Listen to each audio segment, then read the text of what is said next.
కొంచెం చచ్చిపోండి మావయ్య గారు. చచ్చిపోనా? ఇప్పుడే చచ్చిపోండి. చచ్చిపోనా?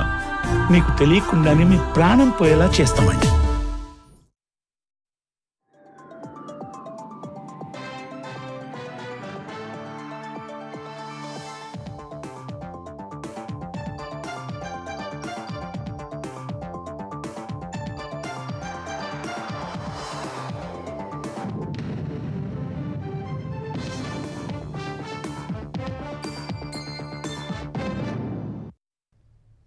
నమస్కారం, ఈటీవీ న్యూస్ కి స్వాగతం. ముందుగా ముఖ్యాంశాలు.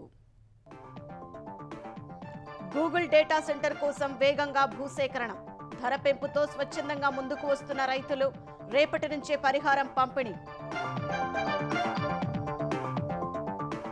ఏపీలో ఈ నెల 24 నుంచి రైతన్నా మీకోసం పంచసూత్రాలతో కలిగే మేలుపై అన్నదాతలకు అవగాహన కల్పించనున్న అధికారులు.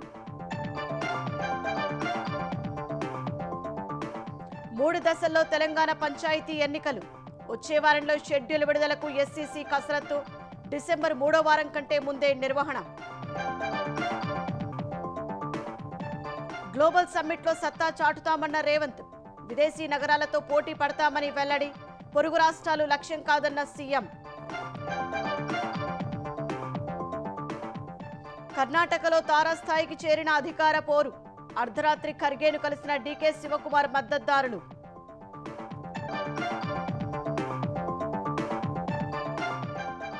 రష్యా ఉక్రెయిన్ యుద్ధం ముగింపునకు ట్రంప్ ప్రతిపాదన, జెలెన్స్కీ చేతికి 28 సూత్రాల ప్రణాళిక, వచ్చే వారం కల్లా సంతకం చేయాలని స్పష్టీకరణ. ప్రపంచ బాక్సింగ్ టోర్నీలో అదరగొట్టిన నిఖత్ జరీన్, ఫైనల్లో స్వర్ణం కైవసం, 20 పతకాలతో అగ్రస్థానంలో నిలిచిన భారత్.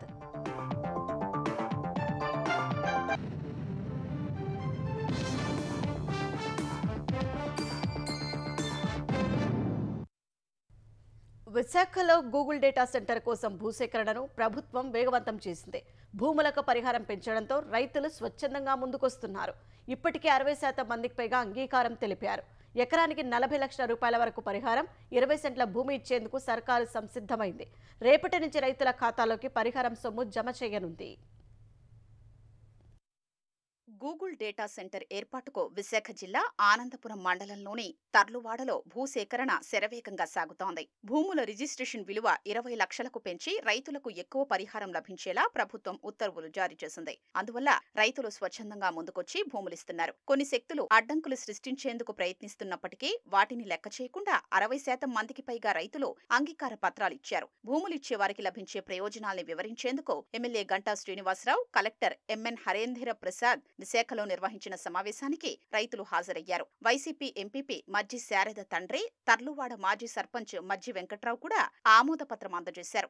భూములిచ్చిన రైతుల ఖాతాల్లో ప్రభుత్వం శనివారం నుంచి పరిహారం జమ చేయనుంది. గూగుల్ కోసం ఏపీ ఐఏసీ ఇండస్ట్రియల్ పార్కు పేరుతో ప్రభుత్వం 308.657 ఎకరాలు సేకరించనుంది. 204 ఎకరాల వరకు డీపట్టా, రికార్డుల్లోకి ఎక్కని శివాయి జమేదార్ భూములు ఉన్నాయి. డీపట్టా భూములు ఎకరానికి 17 లక్షలు, రికార్డుల్లోకి ఎక్కని శివాయి జమేదార్ భూములు ఎకరానికి 8.5 లక్షలుగా తొలుత నిర్ణయించారు. రైతుల డిమాండ్ మేరకు డీపట్టా భూముల రిజిస్ట్రేషన్ విలువను ఎకరానికి 20 లక్షలు, రికార్డుల్లోకి ఎక్కని శివాయి జమేదార్ భూముల విలువను 10 లక్షలకు పెంచుతూ ప్రభుత్వం ఇటీవల ఉత్తర్వులు ఇచ్చింది. అయితే ఎకరానికి 20 సెంట్ల చొప్పున తర్లువాడ సమీపంలోనే స్థలాలు కేటాయించాలని, మిగతా భూమికి పరిహారం ఇవ్వాలని రైతులు కోరారు. అందుకు ప్రభుత్వం అంగీకరించింది. దీంతో పాటు భూములిచ్చిన రైతులకు 3 సెంట్ల చొప్పున ఇంటి స్థలం, ఫలసాయం కోల్పోయిన కుటుంబాలకు వాణిజ్య సముదాయం నిర్మించి వ్యాపారాలు చేసుకునే సదుపాయం కల్పించేందుకు సీఎం చంద్రబాబు అంగీకరించారు. అయితే ఇళ్ల స్థలాన్ని 5 సెంట్లకు పెంచాలని, నైపుణ్య శిక్షణా కేంద్రం, స్కూల్కు గతంలో భూములిచ్చిన రైతులకు న్యాయం చేయాలని ఎమ్మెల్యే గంటా శ్రీనివాసరావును రైతులు కోరారు. ఈ విషయం సీఎం చంద్రబాబు దృష్టికి తీసుకెళ్తామని ఆయన చెప్పారు. ఈ నెల 24 నుంచి రైతన్నా మీకోసం కార్యక్రమం నిర్వహించనున్నట్లు సీఎం చంద్రబాబు తెలిపారు. వ్యవసాయంలో పంచసూత్రాలపై 7 రోజుల పాటు కార్యక్రమాలు చేపట్టనున్నట్లు వెల్లడించారు. అగ్రిటెక్పై రైతుల చైతన్యం తీసుకొద్దామని యంత్రాంగానికి పిలుపునిచ్చారు. వ్యవసాయ అనుబంధ రంగాల అధికారులతో పాటు రైతు సేవా కేంద్రాల సిబ్బంది సహా 10,000 మందితో చంద్రబాబు టెలికాన్ఫరెన్స్ నిర్వహించారు. అన్నదాతల సంక్షేమం కోసం ప్రభుత్వం ప్రకటించిన పంచసూత్రాలపై వారికి అవగాహన కల్పించాలని ఆయా శాఖలకు సీఎం దిశానిర్దేశం చేశారు. ప్రభుత్వం పొలం పిలుస్తోంది కార్యక్రమం కూడా చేపడుతున్నట్లు తెలిపారు. ఈ కార్యక్రమాన్ని రైతు సేవా కేంద్రాలను సిబ్బంది ముందుండి నడిపించాలని, వర్క్షాపుల నిర్వహణ, కార్యాచరణ ప్రణాళిక రూపొందించాలని ఆదేశించారు. ఆధునిక పద్ధతుల ద్వారా పంటలకు మరింత విలువ జోడించేలా ప్రభుత్వం తీసుకుంటున్న చర్యలను ఇంటింటికి వెళ్లి వివరించాలని చంద్రబాబు దిశానిర్దేశం చేశారు. ప్రకృతి సేద్యాన్ని మరింత ప్రోత్సహిస్తున్నామని, దీనివల్ల భూసార పరిరక్షణతో పాటు ఆరోగ్యం కూడా బాగుంటుందని చెప్పారు. రైతు బజార్లలోనూ ప్రకృతి వ్యవసాయ ఉత్పత్తులను ప్రమోట్ చేయాలని సూచించారు. ఫుడ్ ప్రాసెసింగ్ యూనిట్లను ఏర్పాటు చేస్తే రైతులకు మేలు కలుగుతుందన్నారు. పురుగు మందుల వాడకం వల్ల జరిగే నష్టాలను రైతులకు అర్థమయ్యేలా వివరించాలని సీఎం సూచించారు. సేంద్రియ సేద్యం ద్వారా పండించిన ఉత్పత్తులకు విదేశాల్లో డిమాండ్ ఏ స్థాయిలో ఉందో రైతులకు వివరించాలని అధికారులకు చంద్రబాబు దిశానిర్దేశం చేశారు. ఆంధ్రప్రదేశ్లో గిరిజన ప్రాంతాల సమగ్రాభివృద్ధికి ప్రభుత్వం నిధులు మంజూరు చేసింది. ధర్తీ ఆబా జనజాతీయ గ్రామ్ ఉత్కర్ష అభియాన్ పథకం కింద కేంద్ర ప్రభుత్వం అమలు చేసే పథకానికి కేంద్రం గ్రాంట్గా ఇచ్చే నిధులను విడుదల చేస్తూ ఆదేశాలిచ్చింది. అదనంగా 41.15 కోట్లు మంజూరు చేస్తున్నట్లు 2 జీవోలను జారీ చేసింది. గిరిజన గ్రామాల ప్రజలు ఆర్థిక పురోగతి సాధించడానికి, ప్రాథమిక సౌకర్యాలు మెరుగుపరిచేందుకు ఈ నిధులు ఖర్చు చేయాలని అధికారులకు సూచించింది.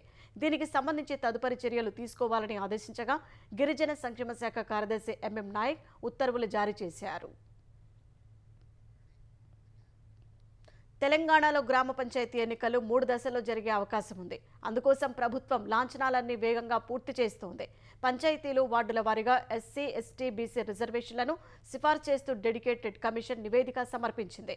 3 రోజుల్లో వాటిని ఖరారు చేయాలని సర్కార్ భావిస్తుండగా ఈ నెల 24 లేదా 25న ఎన్నికల షెడ్యూల్ విడుదల చేసేందుకు రాష్ట్ర ఎన్నికల సంఘం సిద్ధమవుతోంది. తెలంగాణలో గ్రామ పంచాయతీ ఎన్నికల నిర్వహణకు ప్రభుత్వం, రాష్ట్ర ఎన్నికల సంఘం వేగంగా కసరత్తు చేస్తున్నాయి. ఈ నెల 24 లేదా 25న షెడ్యూల్ విడుదల చేసి డిసెంబర్ 17 నాటికి ఎన్నికలు పూర్తి చేయాలని ఎస్ఈసీ భావిస్తోంది. బీసీలకు 42% కోటాపై కోర్టులో వివాదాలు ఉన్నందున పాత పద్ధతిలోనే పంచాయతీల ఎన్నికలు జరపాలని ఈ నెల 17న తెలంగాణ కేబినెట్ నిర్ణయం తీసుకుంది. రిజర్వేషన్లు 50% మించకుండా సిఫార్సు చేయాలన్న కేబినెట్ సూచన మేరకు భూసాని వెంకటేశ్వరరావు సారథ్యంలోని డెడికేటెడ్ కమిషన్ పంచాయతీలు, వార్డుల వారీగా ఎస్సీ, ఎస్టీ, బీసీ కోటాలను సిఫార్సు చేస్తూ నిన్న సీఎస్కు నివేదిక సమర్పించింది. ఎస్సీ, ఎస్టీలకు 2011 జనాభా లెక్కల ప్రకారం, బీసీలకు కులగణన డేటా ప్రకారం 50% కోటా మించకుండా సిఫార్సు చేసినట్లు సమాచారం. రేపు లేదా ఎల్లుండి కేబినెట్ సమావేశమై డెడికేటెడ్ కమిషన్ సిఫార్సుల్ని ఆమోదించనుంది. ఆ తర్వాత డెడికేటెడ్ కమిషన్ నివేదిక ఆధారంగా పంచాయతీరాజ్ శాఖ గ్రామ పంచాయతీలు, వార్డుల వారీగా రిజర్వేషన్లు ఖరారు చేయనుంది. ఎంపీడీఓలు ఎస్సీ, ఎస్టీ, బీసీ రిజర్వేషన్లు ఖరారు చేసి రాజకీయ పార్టీల ప్రతినిధుల సమక్షంలో లాటరీ ద్వారా మహిళా రిజర్వేషన్లు ప్రకటించనున్నారు. ఈ నెల 24న జరిగే హైకోర్టు విచారణకు ముందే ఈ ప్రక్రియ పూర్తయ్యేలా ప్రభుత్వం కసరత్తు చేస్తోంది. తెలంగాణ రాష్ట్ర ఎన్నికల కమిషన్ కూడా పంచాయతీ ఎన్నికల నిర్వహణకు వేగంగా ఏర్పాట్లు చేస్తోంది. ప్రభుత్వం రిజర్వేషన్లు ఖరారు చేస్తే ఈ నెల 24న హైకోర్టులో విచారణ పూర్తి కాగానే అదే రోజు లేదా మరుసటి రోజు షెడ్యూలు ప్రకటించాలని ఎస్ఈసీ భావిస్తోంది. 3 విడతల్లో పంచాయతీ ఎన్నికలు నిర్వహించేలా రాష్ట్ర ఎన్నికల సంఘం ప్రణాళిక సిద్ధం చేసింది. డిసెంబరు 17 వరకు వార్డు సభ్యులు, సర్పంచ్ల ఎన్నికలు పూర్తి చేసేలా కసరత్తు చేస్తోంది. తెలంగాణలో 12,733 పంచాయతీలు, 112,288 వార్డులు ఉన్నాయి. మధ్యాహ్నం వరకు పోలింగ్ నిర్వహించి అదే రోజున ఫలితాలు ప్రకటించేలా ఎస్ఈసీ ఏర్పాట్లు చేస్తోంది.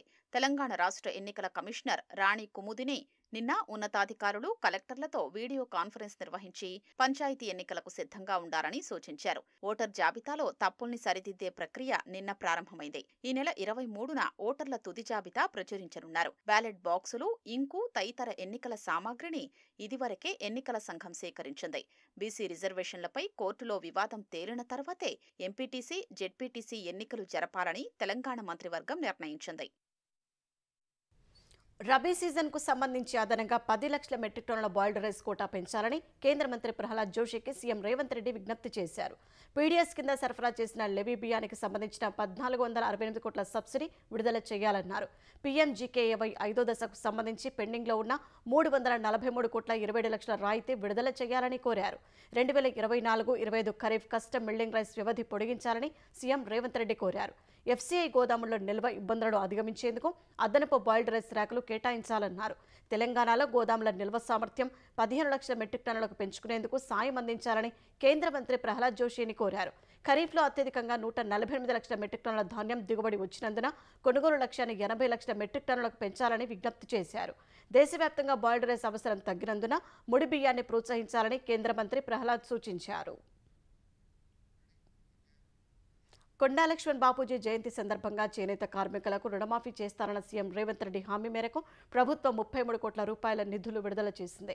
నిధులు విడుదల చేయడంపై సీఎంకు చేనేత శాఖ మంత్రి తుమ్మల నాగేశ్వరరావు ధన్యవాదాలు తెలిపారు.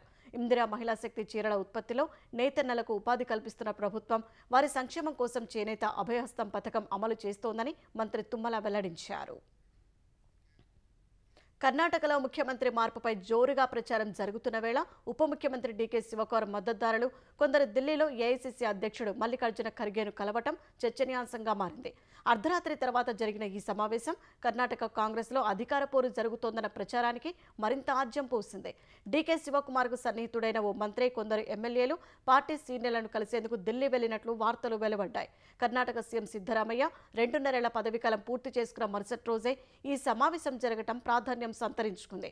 2023 కర్ణాటక అసెంబ్లీ ఎన్నికల్లో కాంగ్రెస్ మెజార్టీ సాధించగా సీఎం పదవి కోసం సిద్ధరామయ్య, డీకే శివకుమార్ మధ్య గట్టి పోటీ నెలకొంది. చివరికి సీఎం పదవి సిద్ధరామయ్యకు కట్టబెట్టిన అధిష్టానం డీకేకు డిప్యూటీ సీఎం బాధ్యతలు అప్పగించింది. రొటేషన్ పద్ధతిలో 2.5 ఏళ్ల చొప్పున ఇరువురు సీఎం పదవి చేపట్టేలా రాజీ కుదిర్చినట్లు అప్పట్లో ప్రచారం జరిగింది. పశ్చిమ బెంగాల్లో నిర్వహిస్తున్న ప్రత్యేక ఓటర్ జాబితా సవరణను ఆపాలని ఆ రాష్ట్ర ముఖ్యమంత్రి మమతా బెనర్జీ డిమాండ్ చేశారు. ఈ మేరకు కేంద్ర ఎన్నికల సంఘానికి ఓ లేఖ రాశారు. ఎస్ఐఆర్పై ఆందోళన వ్యక్తం చేసిన ఆమె ఓ ప్రణాళిక లేకుండా బలవంతంగా నిర్వహిస్తున్నారని ఆరోపించారు. ఇది ప్రజలతో పాటు అధికారులను ప్రమాదంలోకి నెట్టుతోందని అన్నారు. బూత్ స్థాయి అధికారులు వారి పనివేళ్లలో ఓటర్లందరినీ కలవడం అసాధ్యమన్నారు. బలవంతపు ఎస్ఐఆర్ను ఆపేసి బూత్ స్థాయి అధికారులకు సమగ్ర శిక్షణ ఇవ్వాలని మమతా బెనర్జీ కోరారు. ఎన్నికల సమగ్రతను, ప్రజాస్వామ్యాన్ని కాపాడేందుకు ఈసీ జోక్యం చేసుకోవాలని విజ్ఞప్తి చేశారు. మరోవైపు కొన్నేళ్లుగా అక్రమ చొరబాటుదారులు, నకిలీ ఓటర్ల నుంచి టీఎంసీ ప్రయోజనం పొందుతోందని బీజేపీ ఆరోపించింది. ఇప్పుడు వారి మద్దతు కోల్పోతామనే ఆందోళనతో మమతా బెనర్జీ ఈసీకి లేఖ రాశారని విమర్శించింది. హైదరాబాద్ వేదికగా వచ్చే నెల 8, 9వ తేదీల్లో జరిగే గ్లోబల్ సమ్మిట్లో తెలంగాణ సత్తా ప్రపంచానికి చాటుతామని సీఎం రేవంత్ రెడ్డి వెల్లడించారు. తాము పొరుగు రాష్ట్రాలతో కాదు, న్యూయార్క్, సింగపూర్, దుబాయ్ నగరాలతో పోటీ పడుతున్నామన్నారు. రైజింగ్ తెలంగాణ 2047 పేరుతో హైదరాబాద్ను చైనా +1 నగరంగా మార్చేందుకు కృషి చేస్తున్నామని పేర్కొన్నారు. హైదరాబాద్ హైటెక్స్లో జరిగిన తెలంగాణ, ఈశాన్య రాష్ట్రాల సాంకేతిక, సాంస్కృతిక వేడుకల్లో రేవంత్ రెడ్డి పాల్గొన్నారు. ఈ కార్యక్రమానికి గవర్నర్ జిష్ణుదేవ్ వర్మ, త్రిపుర గవర్నర్ ఇంద్రసేనారెడ్డి మంత్రులు హాజరయ్యారు. దక్షిణ భారతంలో నివసిస్తున్న వారంతా మద్రాసీలేనన్న పేరు చెరిపేసుకుని తెలంగాణ, ఏపీ రాష్ట్రాలుగా గుర్తింపు తెచ్చుకుని దేశ ఆర్థిక వ్యవస్థకు ఇరుసుగా నిలిచినట్లు సీఎం రేవంత్ రెడ్డి వెల్లడించారు. దశాబ్దాల క్రితం నుంచే తెలుగు రాష్ట్రాలకు త్రిపుర, సిక్కిం, నాగాలాండ్, మణిపూర్తో సత్సంబంధాలు ఉన్నాయని రేవంత్ రెడ్డి పేర్కొన్నారు. There are a lot of people from Northeast in Hyderabad, Telangana. They are very successful in all fields. As a Chief Minister of Telangana, I thank them for successfully integrating in our society and contributing to our success. I wish to announce that in our Bharat Future City, Governor Sir, Telangana state government is going to construct a Bharat Future City. We will provide free land and total support to build India's first Northeast Annex. In this annex, each Northeast state will be welcome to construct their own bhavan. They can teach us their culture. I wanted to mention here, already we have started a cultural exchange. We have given our Telangana brother as a governor of Tripura. Now Tripura brother is representing as a Telangana governor. This relation has to improve, has to continue for quite long time. ఆక్రమణల పేరుతో హైడ్రా ఇష్టానుసారంగా వ్యవహరిస్తే దాని చర్యలను కేవలం నీటి వనరులు, నాలాల పరిరక్షణకే పరిమితం చేయాల్సి ఉంటుందని హైకోర్టు హెచ్చరించింది.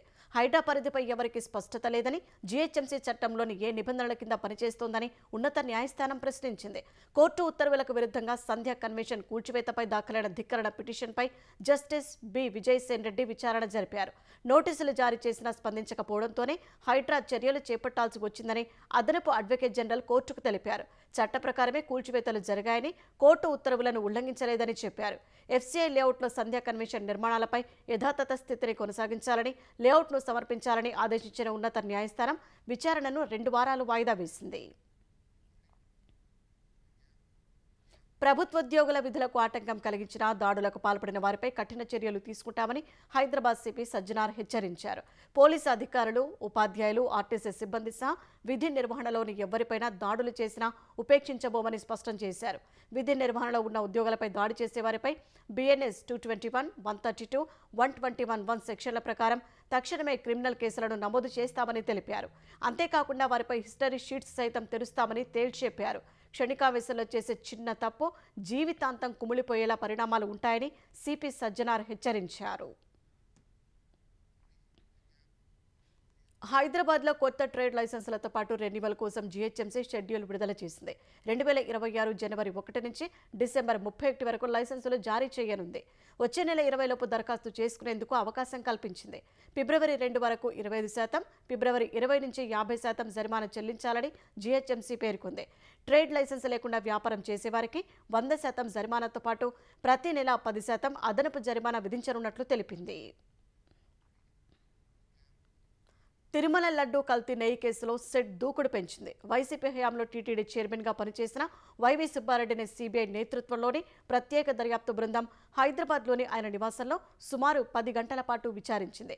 మాజీ పీఏ చిన్నప్పన్న వాంగ్మూలం ఆధారంగా సుబ్బారెడ్డిపై ప్రశ్నల వర్షం కురిపించిన సెట్ బృందం కల్తీ నెయ్యి గుట్టు తేల్చేందుకు యత్నించింది. అంతా అధికారులే చూసుకున్నారని, తన ప్రమేయం ఏమీ లేదని సుబ్బారెడ్డి బదులిచ్చినట్లు తెలిసింది. తిరుమల లడ్డూ ప్రసాదంలో కల్తీ నెయ్యి వాడకం కేసులో టీటీడీ మాజీ చైర్మన్ వైవి సుబ్బారెడ్డిని సిట్ ప్రశ్నించింది. హైదరాబాద్ జూబ్లీహిల్స్లోని ఆయన నివాసానికి వెళ్లిన అధికారుల బృందం ఉదయం 11 నుంచి రాత్రి 10:30 వరకు ప్రశ్నించింది. Premier Agri Foods Private Limited, Vaishnavi Dairy, Bhole Baba Dairy సరఫరా చేసిన నెయ్యిలో వెజిబుల్ ఆయిల్లు కలిసి ఉన్నాయని, మైసూరులోని ల్యాబ్ నిర్ధారించిన తర్వాత కూడా ఆయా సంస్థలను ఎందుకు కొనసాగించారని సిట్ అధికారులు ప్రశ్నించారు. కల్తీ నెయ్యి సరఫరా చేస్తున్నారని తెలిసినా ఎందుకు చర్యలు తీసుకోలేదని, ఎవరైనా ఒత్తిడి తెచ్చారా అని అడిగారు. వెన్న సేకరణ, నెయ్యి ఉత్పత్తి సామర్థ్యంతో సంబంధమే లేని సంస్థలు టెండర్లలో పాల్గొనేందుకు వెసులుబాటు కల్పించే విధంగా ఎందుకు నిర్ణయం తీసుకున్నారని అడిగారు. వైవి సుబ్బారెడ్డి మాజీ వ్యక్తిగత సహాయకుడు చిన్న అప్పన్న ఇచ్చిన వాంగ్మూలాలు, విచారణలో వెల్లడించిన అంశాల ఆధారంగా ప్రశ్నిస్తూ సమాధానాలు రాబట్టారు. అత్యధిక శాతం ప్రశ్నలకు వైవి సుబ్బారెడ్డి తనకు సంబంధం లేదని, టెండర్లు ఆహ్వానించడం, ఖరారు చేయటం అన్నీ అధికారులే చూసుకున్నారని, ఆ విషయాలు వారినే అడగాలని జవాబిచ్చినట్లు తెలిసింది. సుబ్బారెడ్డి వాంగ్మూలం నమోదు చేసిన సిట్ అధికారులు మరోసారి ప్రశ్నించనున్నట్లు తెలిసింది. ఇదే కేసులో ఈ నెల 11, 12వ తేదీల్లో టీటీడీ మాజీ ఈవో ఏవి ధర్మారెడ్డిని సిట్ అధికారులు విచారించారు. 4 రోజులుగా వైవి సుబ్బారెడ్డి మాజీ పీఏ చిన్న అప్పన్నను ప్రశ్నిస్తున్నారు. విచారణ సందర్భంగా వారిద్దరితో పాటు ప్రొక్యూర్మెంట్ అధికారులు, భోలేబాబా డైరీ డైరెక్టర్లు పొమిల్ జైన్, విపిన్ జైన్, ఏఆర్ డైరీ ప్రతినిధులు చెప్పిన సమాధానాల ఆధారంగా అధికారులు సుబ్బారెడ్డిని ప్రశ్నించారు. అల్లూరి సీతారామరాజు జిల్లా మారేడుమిల్లిలో జరిగిన ఎదురుకాల్పులో చనిపోయిన మావోయిస్టుల మృతదేహాలకు పోస్టుమార్టం చేయడంలో జాప్యం జరుగుతోంది. బుధవారం సాయంత్రానికి 13 మృతదేహాలను మార్చూరికి తరలించగా గురువారానికి 4ంటికి మాత్రమే పోస్టుమార్టం పూర్తయింది. టెక్ శంకర్ది రాత్రి 8:30 పూర్తి కాగా ఆయన మృతదేహాన్ని కుటుంబ సభ్యులు శ్రీకాకుళం జిల్లా వజ్రకొత్తూరు మండలం బాతుపురానికి తీసుకెళ్లారు. ఆ తర్వాత దేవే మృతదేహానికి శవపరీక్ష పూర్తి చేసి ఛత్తీస్గఢ్లోని కిస్టారానికి తరలించారు. హిడ్మా దంపతుల మృతదేహాలకు బుధవారం రాత్రి పోస్టుమార్టం నిర్వహించారు. మిగతా వారి పోస్టుమార్టం ఎప్పుడు పూర్తవుతుందో, ఎప్పుడు మృతదేహాలను అప్పగిస్తారో తెలియక వారి బంధువులు ఆందోళన చెందుతున్నారు. అది మావోయిస్టుకి వెళ్ళి 2007లో వెళ్ళింది సార్. సరిత అని జ్యోతి, అమ్మ నాన్న పెట్టిన పేరు అయితే దేవే సార్. పార్టీలో వెళ్ళినప్పుడు సరిత అని పేరు మార్చుకున్నది. మళ్ళీ ఇప్పుడు లేటెస్ట్ అయితే జ్యోతి అని మార్చి ఉన్నది. మేము బోడీ కోసం అయితే నిన్న వచ్చినాక మళ్ళీ అన్ని కాగితాలు అన్ని రాసుకున్నారు. మొత్తం డాక్యుమెంట్స్ అని పేరు గీని మొత్తము రాసుకున్నారు. తర్వాత ఇక మళ్ళీ ఆడ తమ్ముడు ఉన్నాడు, తమ్ముడు బ్లడ్ తీసుకున్నారు, ఇచ్చేసారు. వచ్చినాక మళ్ళీ ఇప్పుడు ఏమంటున్నారంటే ఇప్పుడు తమ్ముడు కాకుండా దానికి ఎవరైనా చెల్లె వాళ్ళు ఉన్నారా అంటే ఉన్నారనేసి మేము చెప్పినాము. చెప్తే దానికి బ్లడ్ కావాలంటున్నారు సార్. మేము చెప్పాము కదా ఇప్పుడు దానికి మేము సీజీ ఛత్తీస్గఢ్ ఊర్లంక నుంచి వచ్చాం సార్. చెల్లె బ్లడ్ కావాలంటే కష్టం అవుతుందని మా వాళ్ళు చెప్తున్నారు. మళ్ళీ వెళ్ళి రావాలంటే కష్టము అనేసి అంటున్నారు సార్. అక్కడ దాకా ఆగిపోయారు. ఇస్తాం చూద్దాం అంటున్నారు. మరి ఒకవేళ ఇస్తే ఇవ్వండి, లేకపోతే ఇవ్వమంటే వెళ్ళిపోతాం, ఇంకేం మాకు ఆప్షన్ లేదనేసి మేము చెప్తున్నాం సార్. కదా మళ్ళీ వాళ్ళకి ఇబ్బంది పెట్టేదానికంటే ఇంకేం ఆప్షన్ లేదు సార్ మా దగ్గర. మళ్ళా కోసం వచ్చిన ఛత్తీస్గఢ్ బిజాపూర్ జిల్లా ఉసూరు మండలం, మాది రాస్పల్లి గ్రామం. పోస్ట్ మార్టం కాలేదు. కాలేదు. రక్తం తీసుకున్నారు. అయినాక మీకు ఒప్పగిస్తామన్నారు. మేము మా ఊరు నుంచి 6 వచ్చినాం. ఆయన మళ్ళాకి అన్నయ్య అవుతాం. అల్లూరి సీతారామరాజు జిల్లాలో గతేడాది లొంగిపోయిన మావోయిస్టులకు అందించే ఆర్థిక సాయానికి సంబంధించి ఏపీ ప్రభుత్వం నిధులు విడుదల చేసింది. ఈ మేరకు కలెక్టర్ పంపిన ప్రతిపాదనలను ఆమోదం తెలిపింది. తక్షణ సహాయం కింద 91 మంది మావోయిస్టులకు 18.20 లక్షలు విడుదల చేసింది. ఒక్కొక్కరికి 20,000 చొప్పున సాయంగా అందించాలని ప్రభుత్వం నిర్దేశించింది. తదుపరి చర్యలు తీసుకోవాలని కలెక్టర్ను ఆదేశిస్తూ జీఐడీ ముఖ్య కార్యదర్శి ముఖేష్ కుమార్ మీనా ఉత్తర్వులు జారీ చేశారు. ఈ ఏడాది చివరికల్లా రష్యా ఉక్రెయిన్ యుద్ధానికి ముగింపు పలకాలని అమెరికా అధ్యక్షుడు డొనాల్డ్ ట్రంప్ భావిస్తున్నారు. అందుకోసం 28 సూత్రాల శాంతి ప్రణాళికను సిద్ధం చేసినట్లు తెలుస్తోంది. ఈ ఒప్పందంపై వచ్చే గురువారం నాటికి సంతకం చేయాలని ఉక్రెయిన్ అధ్యక్షుడు జెలెన్స్కీపై అగ్రరాజ్యం ఒత్తిడి పెంచినట్లు సమాచారం.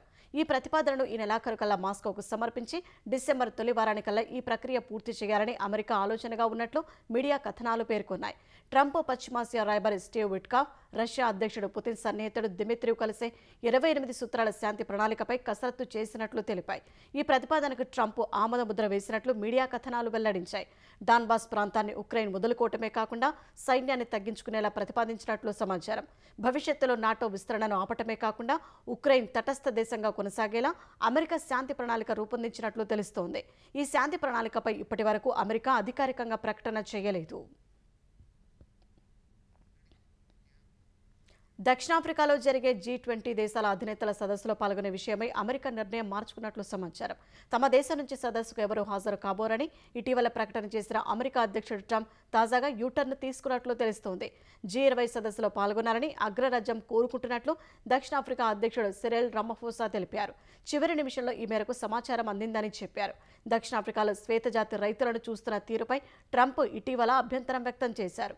ఈ నేపథ్యంలో అక్కడ జరిగే సదస్సును బహిష్కరించాలని నిర్ణయించారు. దక్షిణాఫ్రికాను G20 గ్రూప్ నుంచి తొలగించాలని కూడా అంతకుముందు ఆయన డిమాండ్ చేశారు.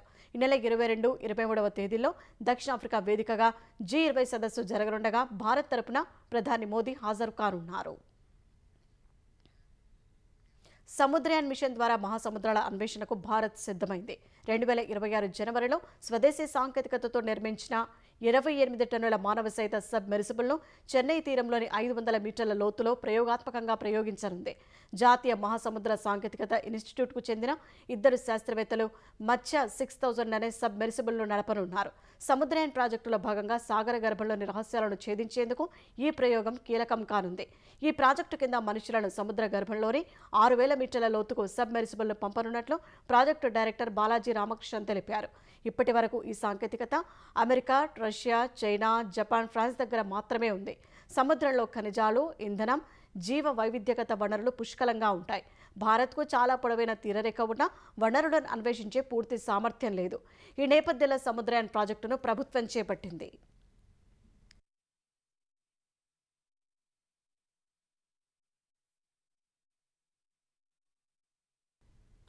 ప్రపంచ కప్ బాక్సింగ్ కప్ ఫైనల్స్ లో స్టార్ బాక్సర్ నిఖత్ జరీన్ స్వర్ణంతో మెరిసింది.